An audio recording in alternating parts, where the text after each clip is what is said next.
Wahong radio gi makha tarakpa thoram da hause amu nomais numit oibana angangi thoram ngan thoksari thoram tabiri ba amadi mijeng tabiri ba mayam pomnamak pusparani laisuma taramna ukshari ikoknona khurumjari aikhoi gi contact number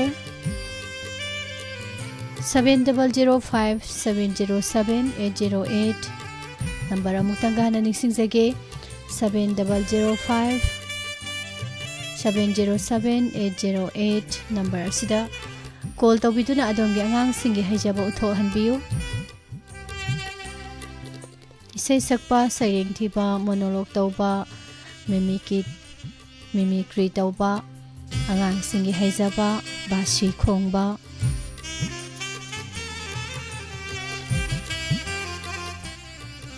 haijaba item singda saruk yahanbiyu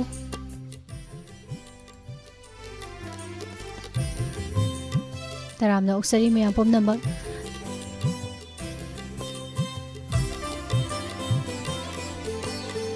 ahan ba kolo khachage thorom sigi hello good afternoon miss call tawra isi kari maming kauge miss ko si badi ahong sangwa Premita ni miss Premita kay jang sai ngasidi hawai thongba ngasi su sar james ki sei saktu ro Premita se sa oi ngasi na atopa sa adabo ko English song sakit kari English song sakit English song sakadoi ba mai pem adudi mayam ga mesu am tarage ko horo Boy miss I'm begging please I'm gonna the world tonight just happened to me a little just of the night funerals are cynical, murderous material for people that you don't ever like.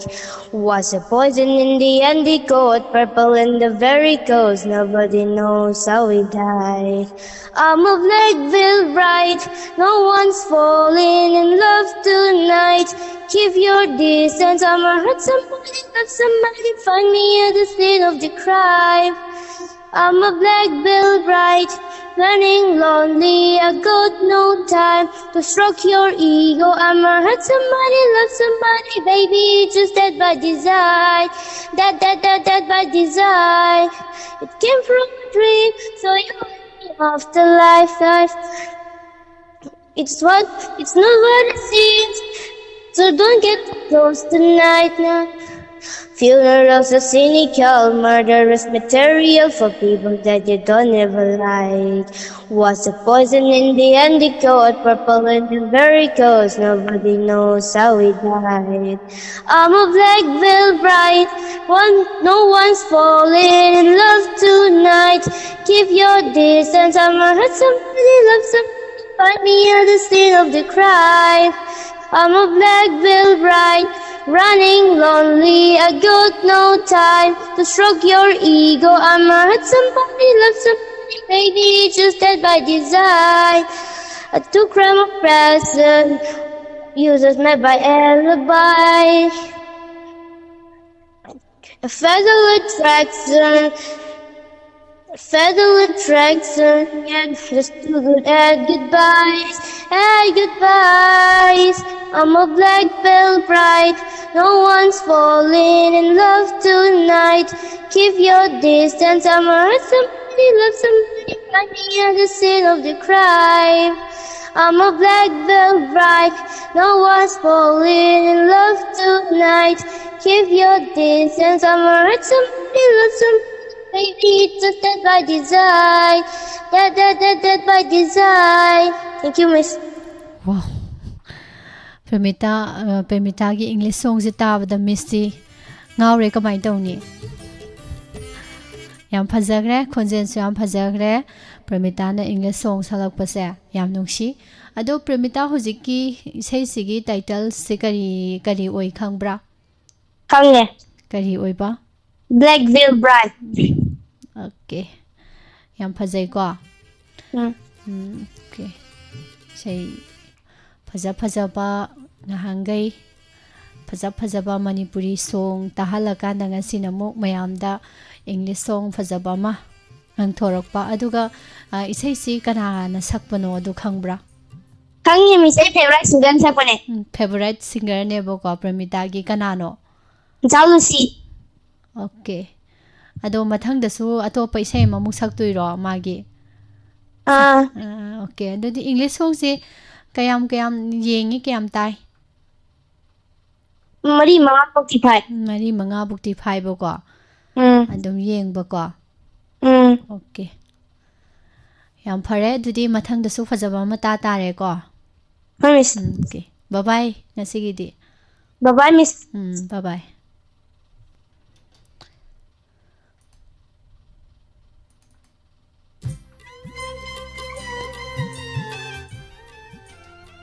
Hello. Call si tatkre. Hello. Hello. Good afternoon. Kumakte. Kari maming kauge. Langlen. Langlen. Good afternoon hairo odudi. Good after. Afternoon. Nun hayo mi. Ma. Langlen. Achapot pijaroy. Afternoon hayo yade. Isay salo. Isay. Isay salo. Masi. Imana ako'y taway sa aga. Salo. Imana ako'y taway ni. Ipana ako'y kusili. Ako'y nahayag sa lepa. Ako'y nahayag sa karat. Nukir mo ipapu. Agile magkapubin. Malam kung bakuyahan. Laksing merah sabi. Apa belum nagsimbiyo.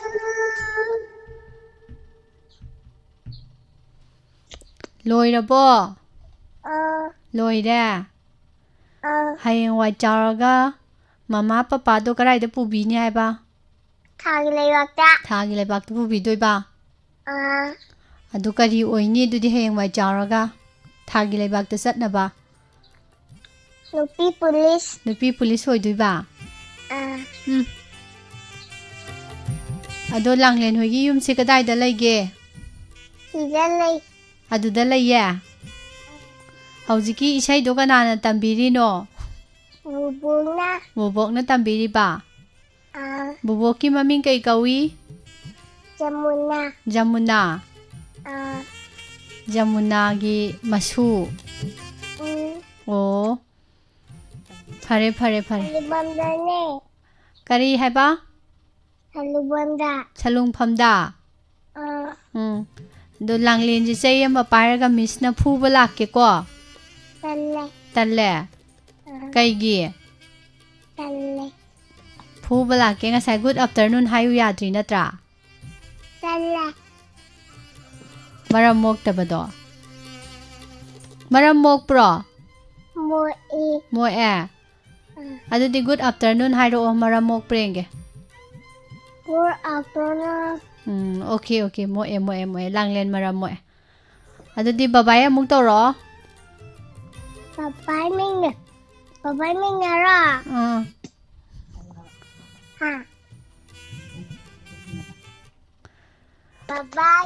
Bye mình hai ram dre. Bye.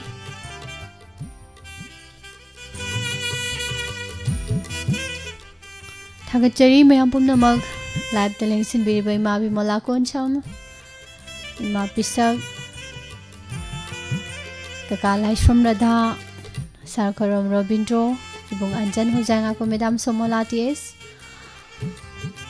sar rasandro khomdram thagachari mayam pumnamak loina na Facebook live ta laibiriba mayam bosu radio da tabiriba TV de engbiriba mayam bosu taram na uksari.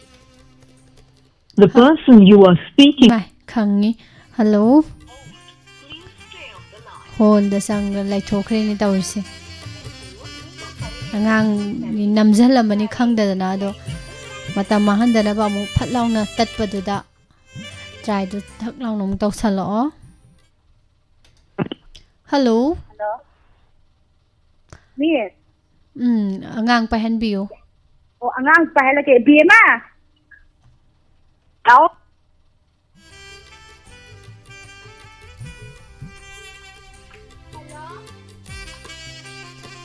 hello Hello kari maming kauge call pairai sibo Inang ang ikaw kanano jirol tawrai du kanano jirol tawri du kanano haiba Kanasu ti imanabi ne imanabi ne o imanabi gi maming na kai kauba Nindiya ka maming hang baje kuina leira khummi ji kai gi kaukthokri ro inungan bi How kai jang chai Uti thongba chaiye uti thongba chaiye adudi inungan bi se hojik saireng thiduri bra isai saktori bra kai daudoi no kai daudoi no isai oina saage hawro adudi hawro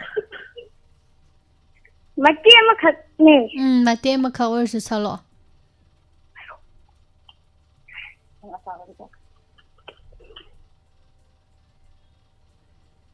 hawro ko Kigi kana jusungagi machano Moirang kari lekai no Khang ngai da khang lên hai na câu ninh lắc lê mang ra hai na sự than lắc lê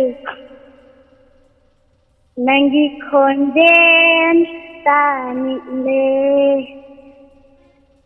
Wala man jare. Nungan bi class kya kare? 5 kare. Class 5 kare. Heng wai charo kari Ako imana bi pa halake. Ado inungan bi hoigi lam si kari lam no? Top. Yai pok top lo? Okay. Pahalo. Imana bi mo pahalo. Madam age. Pahalo. Madam pane. Hello. Kari maming haiba inungan bigi mama na bisa. Kari? Nyogya. Isai saktori bro? Hawro. Sige kana kinachano. Moya kari legayo. Khang da câu lên hai na câu ninh lắc lê mà ra hai na xanh tha ninh lắc lê nàng đi khôn tên na ta đi Madam luôn Mati katang sakpa. Okay. Madam Mathang hairo. Madam Tadra bro. Tara bro taye misti taye. Hello. Tham lai tung đi sang ke. Salo. Yau san đi sang ke juga. Hawro. Yau san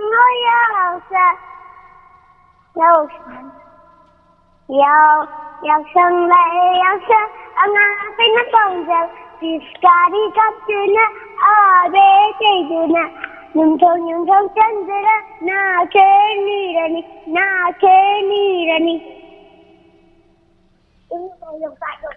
Loire ko adudi. Ai di no pang sai Mathangi da sa o ko mathangi da sa adaba.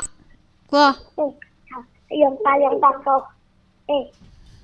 Angang singe hongna bi ngangna sakna yada bi tawre aina haibasi ta dre. Harao boy kari boy. Hello. Kari maming kauge call tawre sibo. Kak mayay maya. Haima. Kak mayay maya duro. Adudi nungairi bro. Nungairi kay jang sage. Kang suwa cham thong ga sai. ꯀꯔꯤꯒ ꯀꯥꯡꯁꯨꯒ ꯆꯝꯊꯣꯡꯒ ꯀꯥꯡꯁꯨꯒ ꯆꯝꯊꯣꯡꯒ ꯆꯥꯔꯦꯕꯀꯣ ꯎꯝ ꯑꯗꯨ ꯍꯧꯖꯤꯛ ꯀꯔꯤ ꯇꯧꯕ ꯇꯥꯕ ꯏꯁꯩ ꯁꯛꯀꯦ ꯏꯁꯩ ꯁꯛꯇꯣꯏꯕꯀꯣ ꯎꯝ ꯑꯗꯨꯗꯤ ꯃꯌꯥꯝ ꯍꯧꯖꯤꯛ ꯃꯌꯥꯗꯒꯤ ꯏꯁꯩ ꯑꯃꯨꯛ ꯇꯥꯃꯤꯟꯅꯔꯁꯤ ꯃꯌꯥ ꯏꯁꯩ ꯍꯧꯔꯣ ꯏꯀꯥꯏꯔꯤꯃꯤꯠꯀꯤ ꯃꯔꯣꯟꯗ ꯈꯟꯅꯤ ꯄꯨꯛꯅꯤꯡ ꯃꯤꯍꯥꯟꯁꯨ ꯋꯥꯈꯜꯁꯨ ꯑꯩꯒꯤ ꯃꯤꯍꯥꯟꯁꯨ ꯐꯖꯅꯤ ꯅꯪꯅ ꯅꯨꯡꯁꯤꯕ ꯃꯔꯣꯟ ꯊꯣꯛꯅ ꯌꯦꯡꯂꯤꯕ ꯆꯨꯝꯅ ꯍꯥꯏꯕꯗ ꯅꯨꯡꯁꯤꯕ ꯉꯥꯎꯖꯕ ꯑꯩꯅ ꯈꯟꯖꯕ ꯊꯃꯣꯏ ꯅꯪꯁꯨ ꯅꯨꯡꯁꯤꯕ ꯉꯥꯏꯖꯒꯦ ꯅꯪꯇꯕꯨ ꯅꯤꯡꯖꯒꯦ ꯇꯛꯃꯒꯦ ꯑꯩꯒꯤ ꯅꯨꯡꯁꯤꯕ ꯈꯟꯖꯒꯦ ꯅꯪꯇꯕꯨ ꯊꯝꯖꯒꯦ ꯑꯣꯏꯖꯔꯣ ꯑꯩꯒꯤ ꯇꯦꯛꯁꯦ ꯊꯦꯡꯛ ꯌꯨ ꯑꯟꯇꯤ ꯌꯥꯝ ꯐꯖꯈ꯭ꯔꯦ ꯃꯌꯥꯒꯤ ꯏꯁꯩ ꯑꯗꯨꯗꯤ ꯃꯊꯪꯗꯁꯨ ꯐꯖꯕ ꯑꯃ ꯁꯛꯇꯣꯛꯁꯤꯀꯣ ꯑꯃꯨꯛ ꯃꯤꯁ ꯅꯪ ꯑꯃꯨꯛ ꯁꯛꯂꯛꯑꯣ ꯀꯅꯥ ꯑꯩ ꯁꯛꯂꯛꯑꯣꯕ ꯏꯀꯥꯏꯔꯃꯤꯠꯀꯤ ꯃꯔꯨꯝꯗ ꯀꯔꯤ ꯍꯥꯏꯕꯅꯣ ꯃꯊꯪꯗꯣ ꯈꯟꯅꯤ ꯄꯨꯛꯅꯤꯡ ꯈꯜꯂꯤ ꯑꯩꯗꯤ ꯍꯩꯇꯦ ꯃꯤꯁꯇꯤ ꯍꯩꯇ꯭ꯔꯦ ꯑꯗꯨ ꯏꯁꯩꯗꯣ ꯍꯌꯦꯡ ꯇꯝꯃꯒ ꯁꯛꯂꯛꯑꯒꯦꯀꯣ ꯃꯤꯁꯅ ꯑꯃꯨꯛ ꯌꯥꯔꯦꯀꯣ ꯉꯁꯤꯒꯤꯗꯤ ꯃꯌꯥꯅ ꯃꯤꯁꯇꯒꯤ ꯍꯩꯕ ꯍꯦꯜꯂꯦ ꯑꯗꯨꯗꯤ ꯃꯊꯪꯒꯤ ꯀꯣꯂꯔꯗ ꯑꯃꯨꯛ ꯈꯨꯗꯣꯡꯆꯥꯕ ꯄꯤꯔꯁꯤꯀꯣ ꯕꯥꯏ ꯕꯥꯏ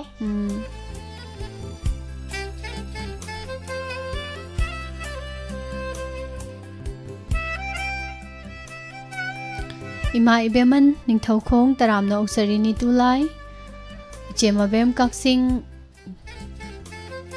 ꯀꯀꯥ ꯂꯥꯏꯁ꯭ꯔꯝ ꯔꯥꯙꯥ ꯏꯃꯥ ꯕꯤꯃꯣꯂꯥ ꯏꯃꯥ ꯄ꯭ꯔꯦꯃꯤꯇꯥ ꯌꯨꯝꯈꯥꯏꯕꯝ ꯊꯥꯒꯠꯆꯔꯤ ꯁꯥ ꯈꯣꯏꯔꯣꯝ ꯔꯣꯕꯤꯟꯗ꯭ꯔꯣ ꯁꯥ ꯕꯤꯖꯣꯏ ꯇꯣꯡꯕ꯭ꯔꯝ ꯏꯃꯥꯟꯅꯕꯤ ꯕ꯭ꯔꯖꯦꯁꯣꯔꯤ ꯁꯔꯣꯡꯕꯝ ꯏꯃꯥ ꯑꯍꯟꯕꯤ ꯂꯩꯃ ꯇꯔꯥꯝꯅ ꯑꯣꯛꯆꯔꯤ ꯂꯣꯏꯅ ꯁꯥ Robin Meitei madam Suchitra Tonjam madam Sunita Oinam Facebook ꯂꯥꯏꯚꯇ ꯂꯩꯕꯤꯔꯤꯕꯁꯤꯡ ꯇꯔꯥꯝꯅ ꯑꯣꯛꯆꯔꯤ hello hello good afternoon good afternoon ꯃꯤꯁ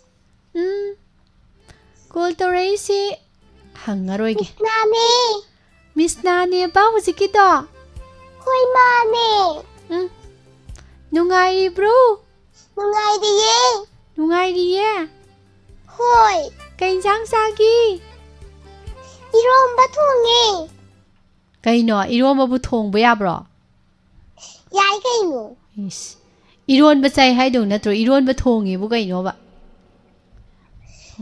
ꯏꯔꯣꯝꯕ ꯆꯥꯏꯌꯦ ꯑꯗꯨ ꯉꯁꯥꯏ ꯍꯥꯏꯕ ꯀꯩꯗꯧꯒꯦꯕ ꯏꯔꯣꯝꯕ ꯊꯣꯡꯉꯤ ꯍꯥꯏꯔꯁꯤꯗꯤ ꯐꯔꯦ ꯐꯔꯦ ꯑꯗꯨꯗꯤ ꯍꯧꯖꯤꯛꯄꯨꯗꯤ ꯍꯥꯏꯔꯦ ꯉꯁꯥꯏ ꯍꯥꯏꯗ꯭ꯔꯤ ꯀꯩꯒꯤꯅꯣ ꯍꯥꯏꯕ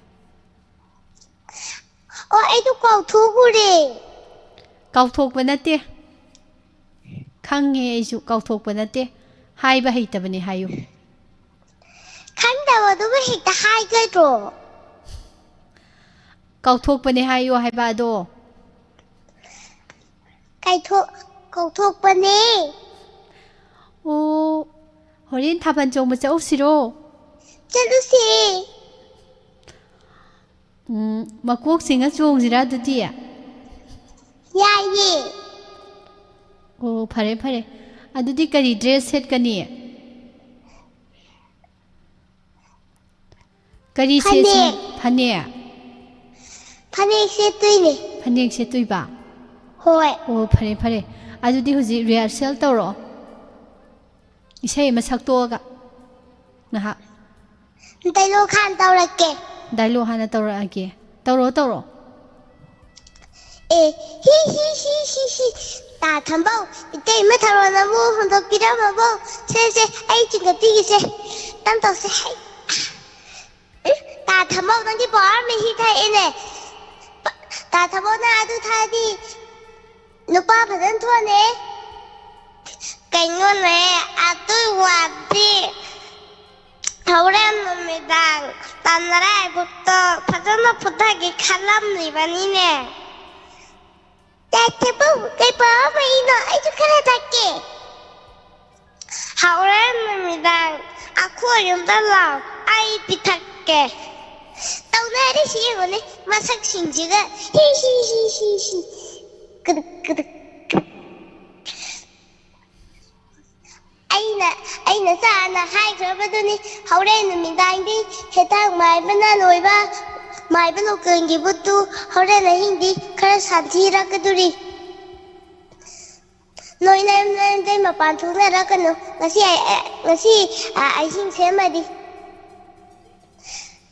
adui wadi ta thamba waidi ngasaina ba mai thagaga sen sablo kre puputomba ha nangi madu kono godani aina he kingi kangi pare lumisi tachina kadure nem da leilo chalo ta kutum ibani shu horen입니다. lan thengna ba sem thar se lawe ta thabo itai ma thora laga phubi jane ko thank you Miss Isan taga sakta lake Ko huji karino no pado ka maina no ki bado Miss no pa hay brab hi ha oh hi ha mai no ka ba kwa hoi oh huji ki to kano power do kari power no pai do bo you ne ba kwa hoi oh pare isai chalo hojagi miss Singnung manung narak musong uka waka unalakta sarang kurang parusi Singnung gihari tirusi ho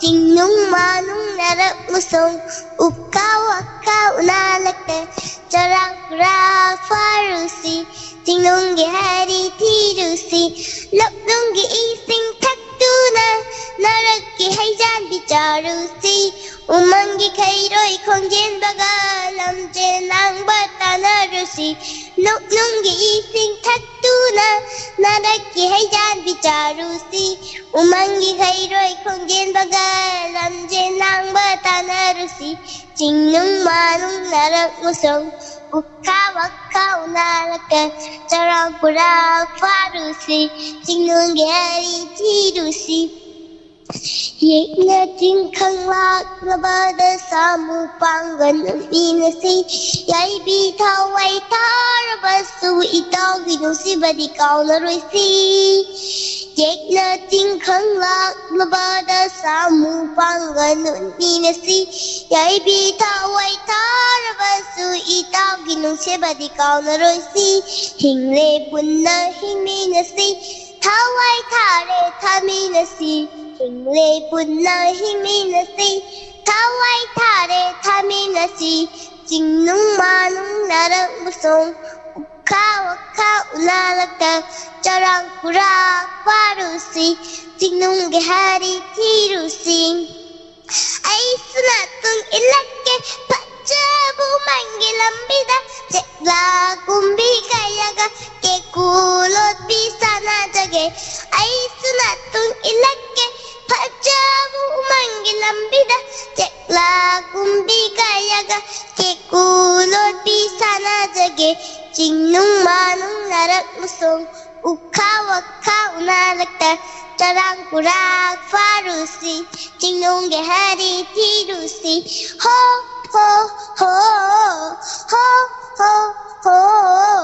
Jingnung manung narak musong Uka waka unalakta Jarang kurak farusi Jingnung gehari tirusi Thank you Oi mau isai siyang phajai ado kano na bubok susilana ne arai bi angang na te hai chumbro sibo misna je arai bi angang na te chumme o dudi mayam khubang masam tang khudok si ko misna gi damakta yare ko dudi Thank you mayam khubak mayam khure ꯌꯥꯔꯦꯀꯣ ꯍꯣꯏ ꯃꯤꯁ bye bye bye bye bye bye bye bye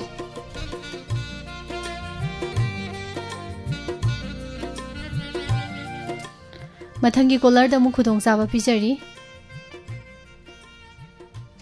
hello hello good afternoon good afternoon miss call ꯇꯧꯔꯛꯏꯁꯦ ꯑꯩꯗꯤ ꯈꯪꯉꯤ ꯍꯥꯏꯗꯣꯛꯑꯣꯏ ꯆꯪꯈꯣꯝꯕꯤ ꯈꯨꯃꯨꯖꯟ ꯄꯣꯀꯊꯦ ꯃꯥꯟꯕꯤ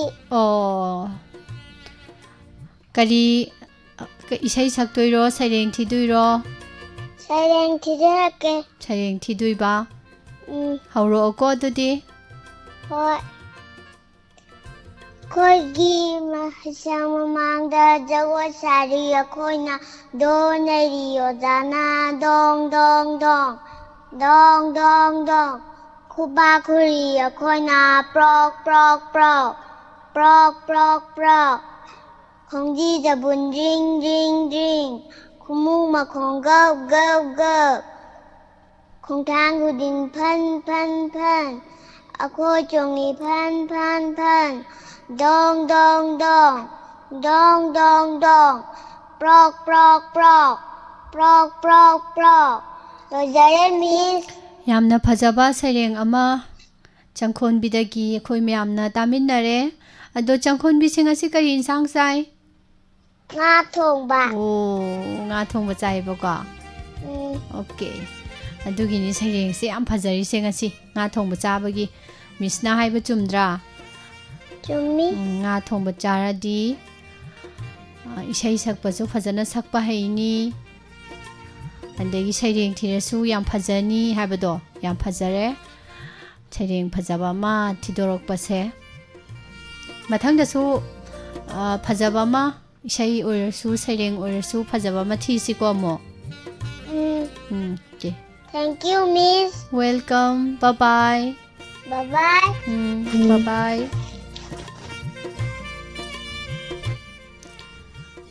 Ima Bino Konjengbam Ima Tabarang Kanisha Ima Subita Wahengbam Kakalai Shomrada Sarbizoi Dongbram Ima Bimola Ibong Premjit Huidrom Nitulai Ima Susila Thagatsari Sar Surjit Loitongbam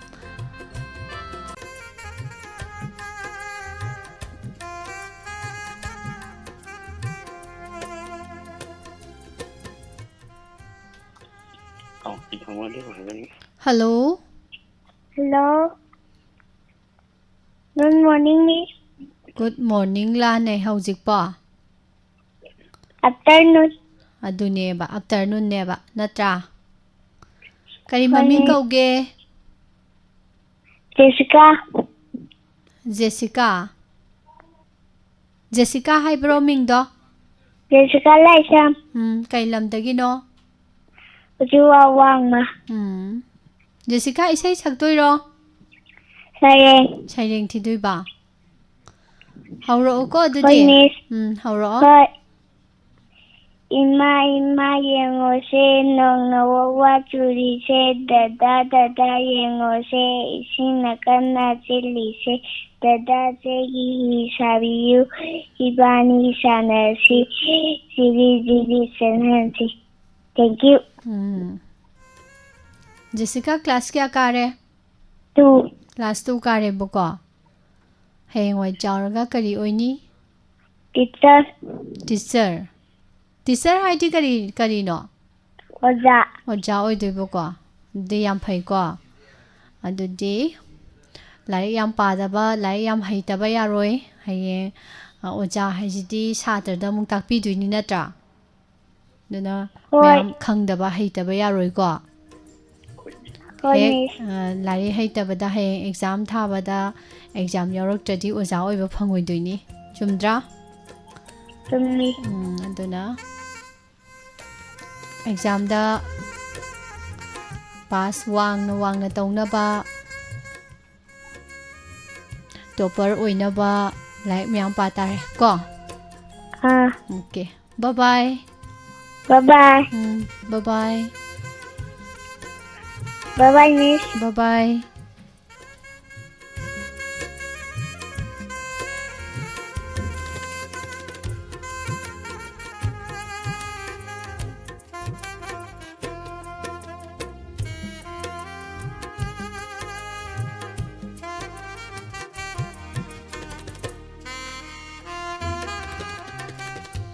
Hello. Hello, good afternoon, Miss. Good afternoon. Call tawrisi. Kari maming kauge? Classifiedagi Lashram Thoisna gawe. Thoisna nungairibro? Nungairi. Nungairiye? Kari insang chagrage ngasidi? Ngasi kangauga irombaga. Kangauga irombaga chathokre? Adudi ahawbuni ko? Ado hujik mayamda kari tahanduino thoisnagi? Miss Gaura Cherabasu. Thank you. Yes, Miss. Thank you. Bye-bye, Miss. Bye-bye.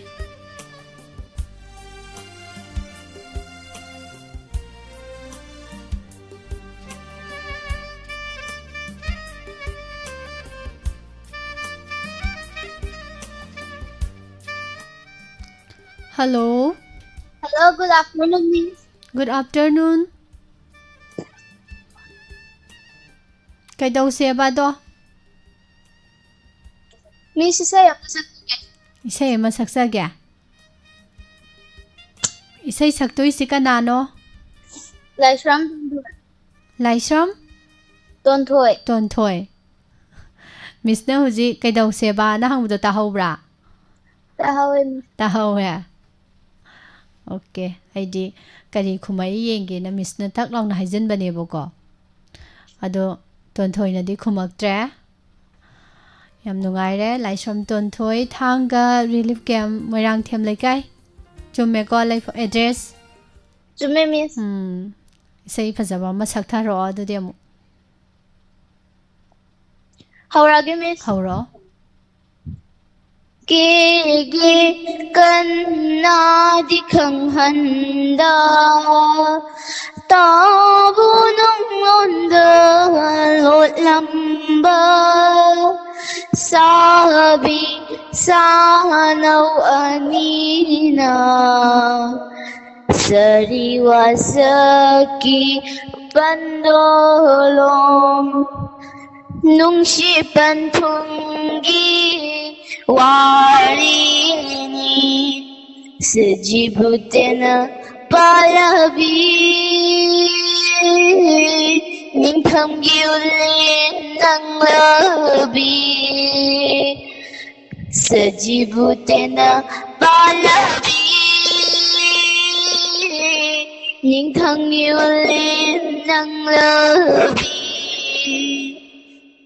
Mamom lang lil thôi bido Ban thâu ya thang tung inna Kabua da lôi bu kung kiba Pa mo ma shum Long ini Lôi bi ching da ka Pa mu mai ke ying je ki Pa mu mang ni khan nu na Kong yan ma hula je ki lối bi chinh đơ ca bao mù mai kê yên dễ khi bao mù mang ní khăn nô na cùng nhàn mà bù la dễ khi sa na sang ai thả đột lâm khi ba nung shi mà sung lòng nghi ni rồi dễ mi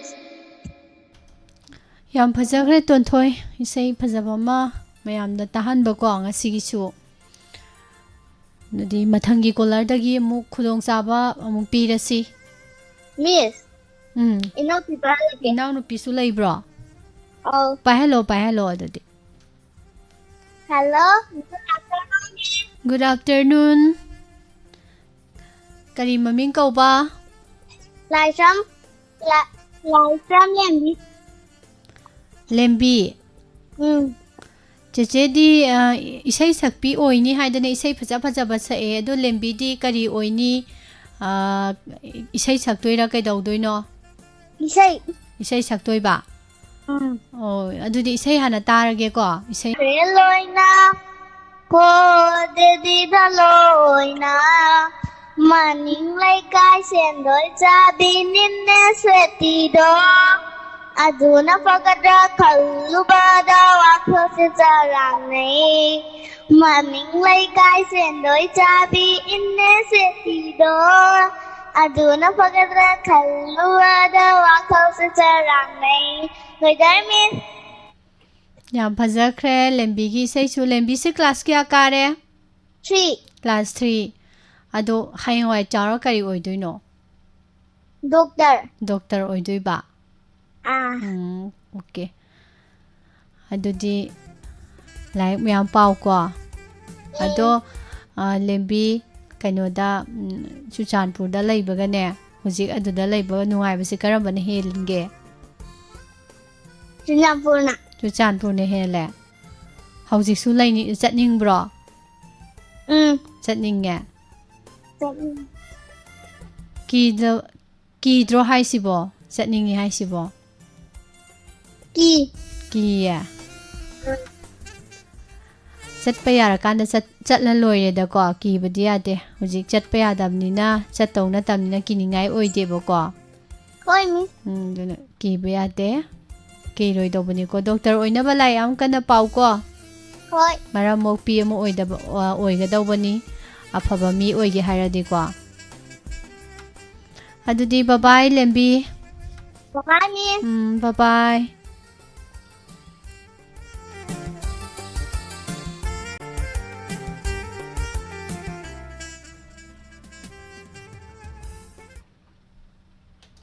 Hello. Hello. Good afternoon. Good afternoon. Radio laidau. Tarabo. Tare. Call tawraisi kari maming kauge. Mambandagi open Donald. Ronald. Ronald se isai salakadaw mali.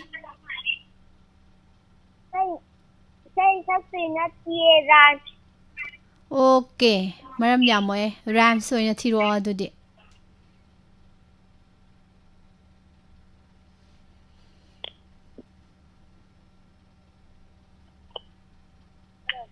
Sakara again. Salo. Oh, imawa ay silake imawa dong silakano. Thank you, Susana Marake. Nate. Salo dum salo.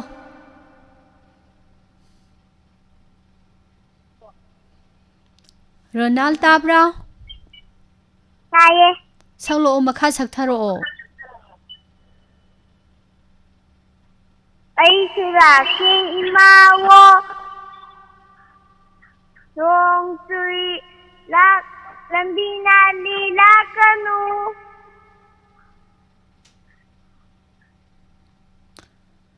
Adudagidi kaidauraba? Usta kanina pinuk palake. Pakhatle. Kari ming su phajaba ma kauba. Aphawba ming ama kauba Ronald na. Aduga nupa oiraga karigi nupa mandaba thabak Ronald. Yes, miss. Hayeng mathangdadi kauba yaroiko. Fare che pahalo. What? Yes. Kari maming kawi? Lamnganbi. Mobile do chin mayada thangzalu lamnganbi. Lamnganbi di hauzi kari tawdoino mayamda kari tahandoino. Phone je speaker se yam nungai. Hauro. How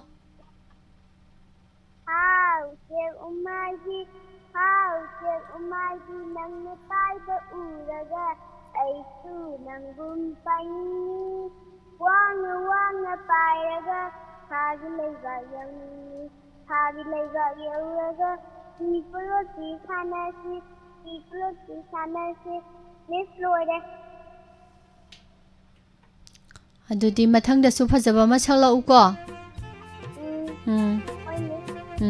lamnganbi di class kya kare 1 class 1 kare boko Fare adudi ngasigidi bye bye bye Bye bye.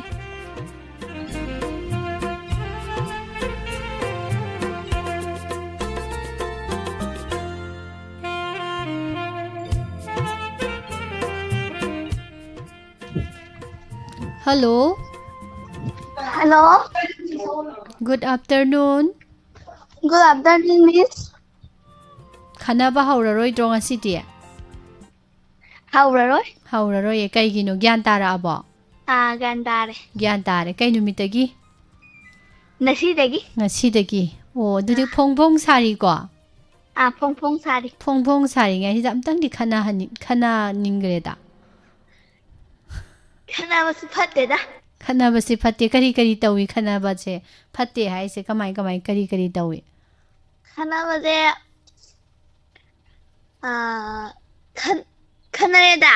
Aduga muni chupai ka unada ba aduga atai khangdeda. Khatnaradi kaunararoi saunarani ko. Saunaradi nuksinararoi ko. Hoi. Aduginebo ko. Oh. Adude aisu khanghaure. Adude aisu khangida.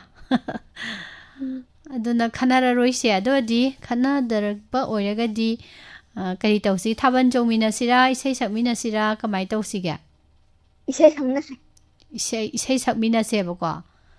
Chume maram yamoi haidi thaban jongmina badi huji khut samna yararoi ba natra. Isai sakmina badi yane ba. Hoi. Okay, adudi isai hauro. Hoi. Punsi nagla punsi nangi thak iraina wari kaya puri. Punsi nagla punsi nangi thak iraina wari kaya puri. Awa nungai kaya, awa nungai thaudong, awa nungai kaya, awa nungai thaudong. Punsi inagla punsi nangi ithak iraina wari kaya puri. Pokpasi magi maragta harau mathoi kahale kaya dasu nungai halaba nokpagi marumsu kafali natraga nokpagi marumda kapalaidi punsi nagla punsi nangi ithak iraina wari kaya puri. Pirangi haurakfam miluni awabagi haurakfam thamoini hainariba miyoy mapo awa nungai kuba kunamni hainariba miyoy mapo awa nungai kuba kunamni punsi nagla punsi nangi ithak iraina wari kaya puri. Thank you, Miss. Punsi ngagla punsi nangi ithak iraina wari kaya puri. Wow. Phazai ko. Adu isai du kanana no sakpudu bo. Isai do Haujiki isai du kanano sakhibudo. Haujiki isai dura. Haujik isai sakhibudo kanano haiba. Hangde gao. Kaino haisibo. Haujik punsi ngakla punsi ni isai sakhido kanano hangbane. Sadanana. Kaino haisibo. Mi khananinge ai mi khananinge khana de yaro. Haujik sadanana sakimje. Nate sadhanana sakpa sungna nate hauji isai sakri do kanana sakhibano haiba kai hange Lâu ngàn vì nó sắc bane. lamngan mina sakpaneba aduneba aina hangido adu aine mi khatnara roina haigragane khatnaninga iko sumna khumaktaba yare kawba nate hujikido Harkido singer do kara sakpano ai singer oye ninguba. contrans satpane hayo chamamnaba chamamnabane hayoba Hoi. kawba nate mi adu kawba chingdeba ko lamngan bina sakpa isai dubu sadanandana sakpani salung phamgi lamngan bina sakpane boko yanarasi ko sida Yanarasi. Okay, bye bye. Bye bye miss. Bye bye. Mathang da mo thengnarase. Mathang dong thengnarasi. Okay. Bye bye. Bye bye.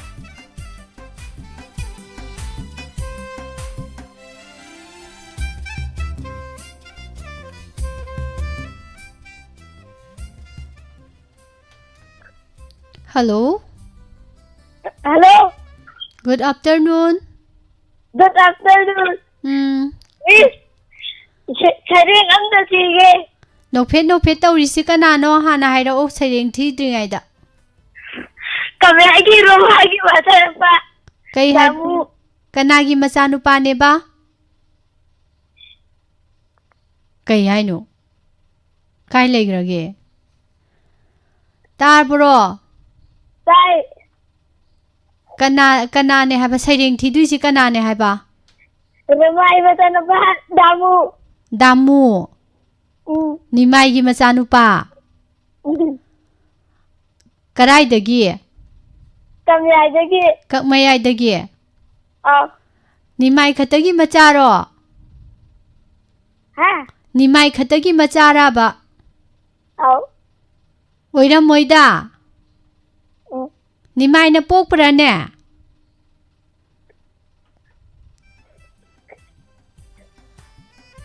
Damu tabra? Tai. Nimai na pokpra? Damu se? Kanana poi? Imana. Aduga nimai gi macha khatani haidi kaigi? Chumna hairo. Imana poi. Ima kanano? Ima kanano mi? Roma. Mama ki maming di pandri kaigino haibanida. Nimai gi machanupa damu kaijandana. Kaigino no fe tawridi? Kaigino ba miska wari sanabasida nokningira haiba? Ho dada damu.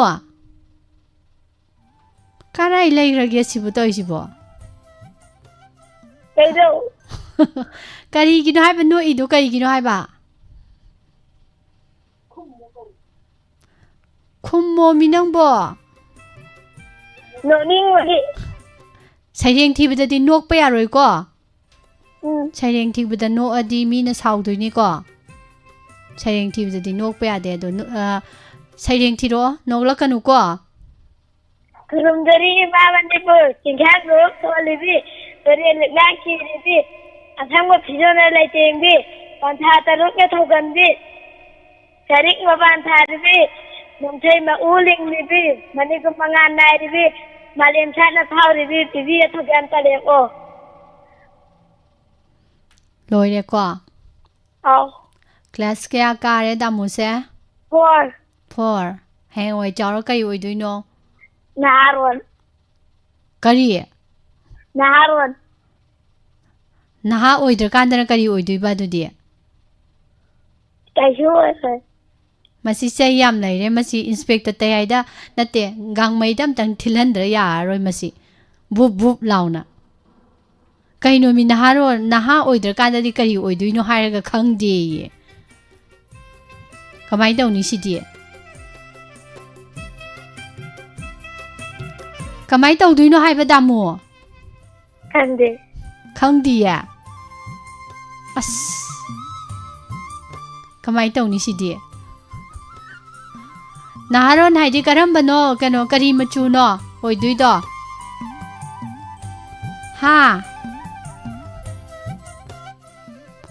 Khumdre mi tawrisibo ibo kamai tawni doisidi. Adudi ngasigidi sanararoisira warija. Yarabo. Au. Yare. Mathangdadi gyan taramoko khangamoko ngasi khangdabasingdo. Mathang call tawrokpadadi khangaga tawrauko. Okay, bye bye. Bye bye.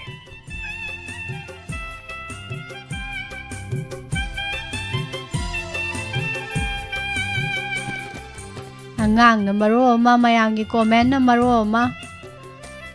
Khoidi gyan kharga tajarabdusu mangre bab khaga tarambdusu. Pungsai sai re duni tawrise English Manipuri ji aroi bini hujik lol ji cha chi da comment je fajare. I am not sure what to do. Hai ima shubidana.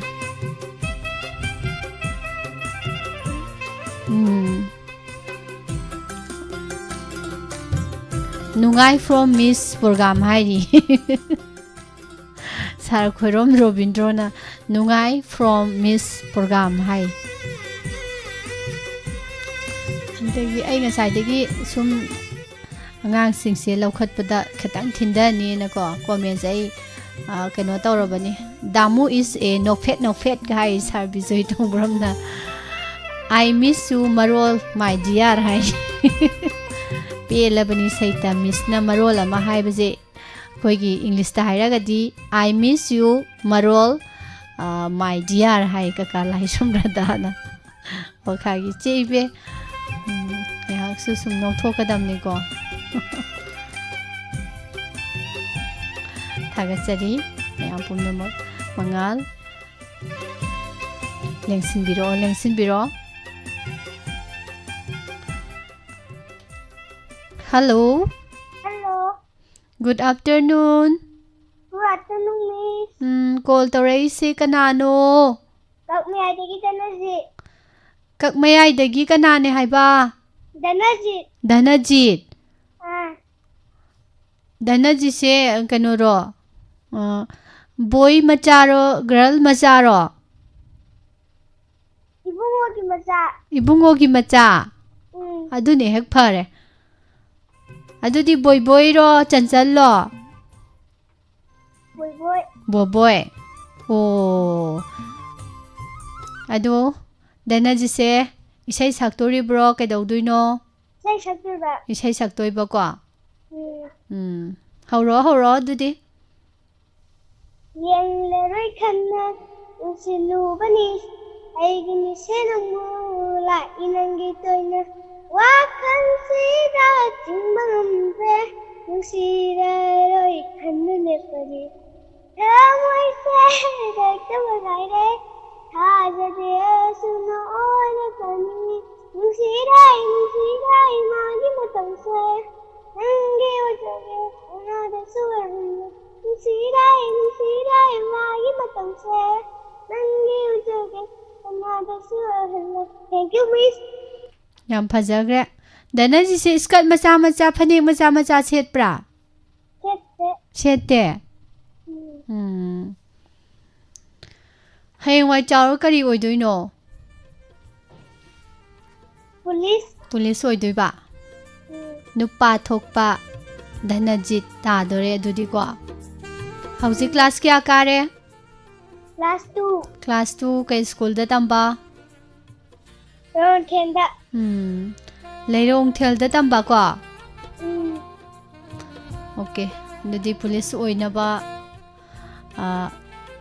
kaino tawba tare ko.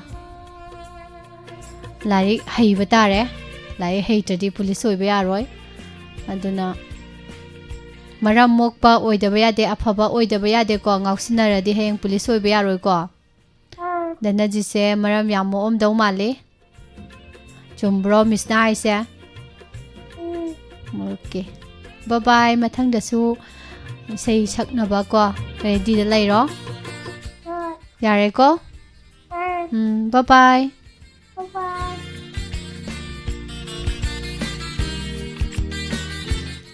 Thorom siki aroiba kola da khudong saba pisage. Kola ma lokhacharaga thorom si loisinjage.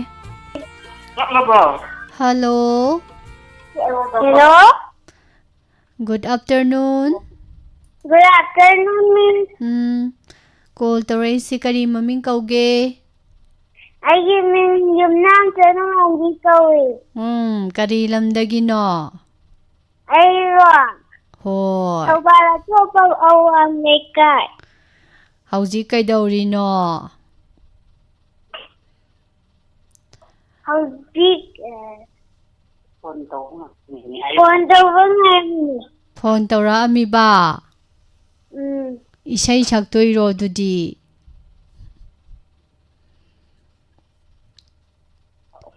Singkai ngan. Ayro. Aigi ram saktoy. Ram saktoy ba. Isai oina sa ohe. Ram su so. Aigi ram na saksage. Ram so ina saksage ba.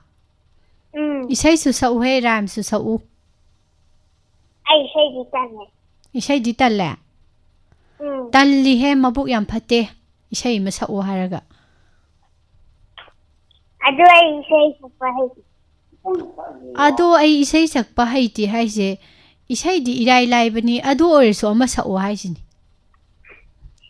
Ay mathangda sakke. Mathangda sakke ba.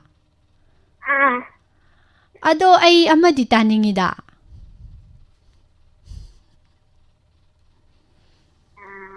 Ram sa.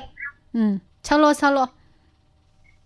Thamoy tumna palay lay. Kakle. Ram so onthoro. मछली जल की रानी है, जीवन उसका पानी है, हाथ लगा तो दे जाएंगे, बाहर निकाले मर जाएंगे।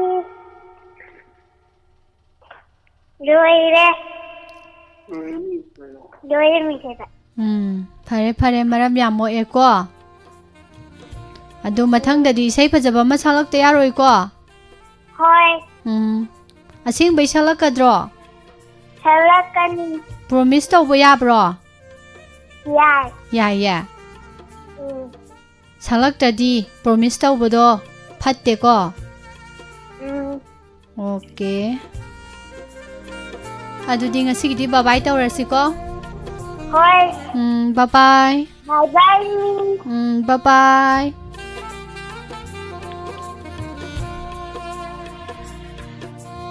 Matang asida angang gi thorom ngasigi oina di loisinjare makha taba ko lokhajararoi namok pohana hana thagachari thorom saruk yabiri ba mayam loina na call tawbiraktuna saruk yabi khiba angang singi leiba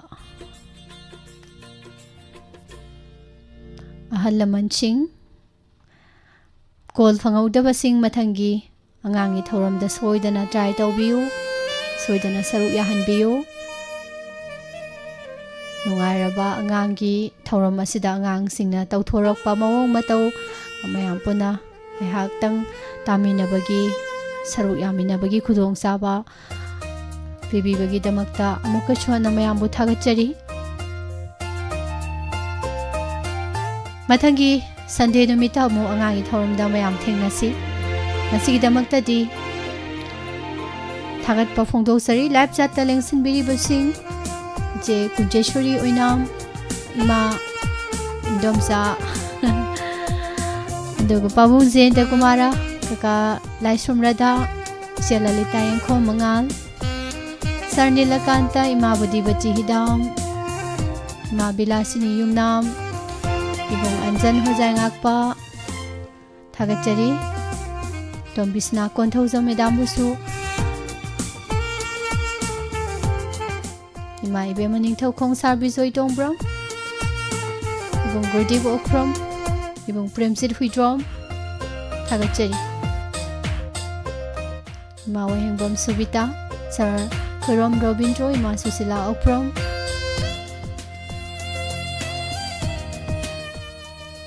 Loinera Facebook Live da Angau Sorokhaibam Ima Sanatombi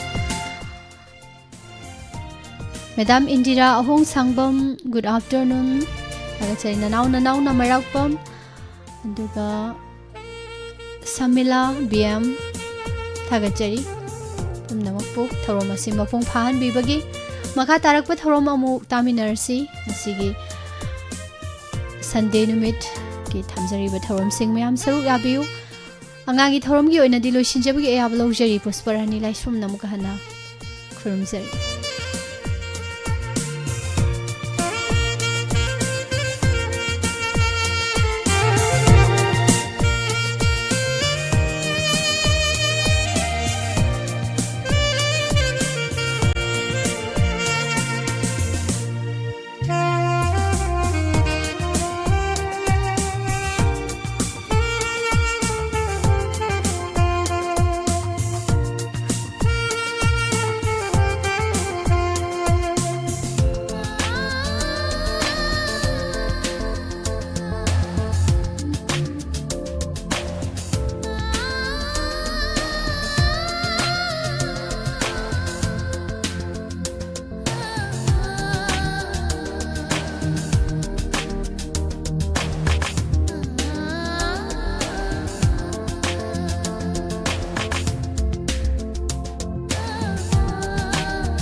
Lengsin Biraksi, Mindful Wellness Center, Homeopathy, Yoga and Naturopathy, Rims Road opposite Babina Diagnostic Imphal.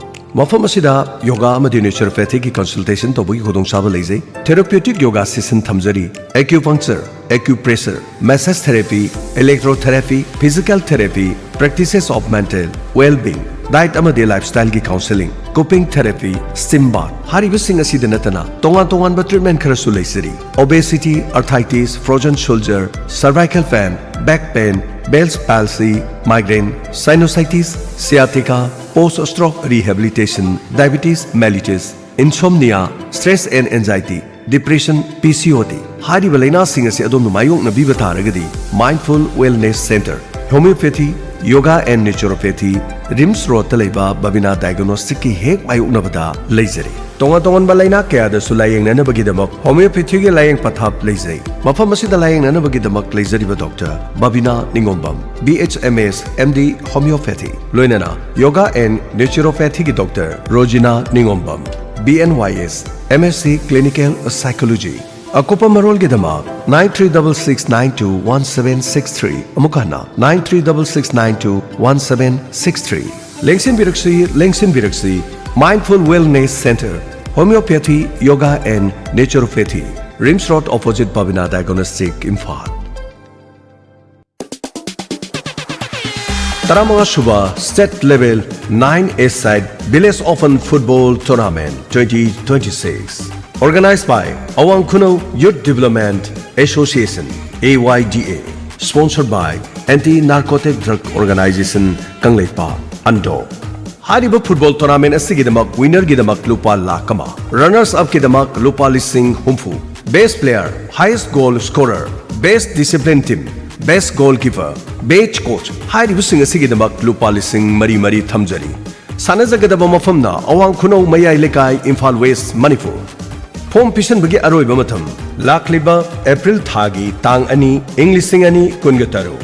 Manager ki meeting amade fix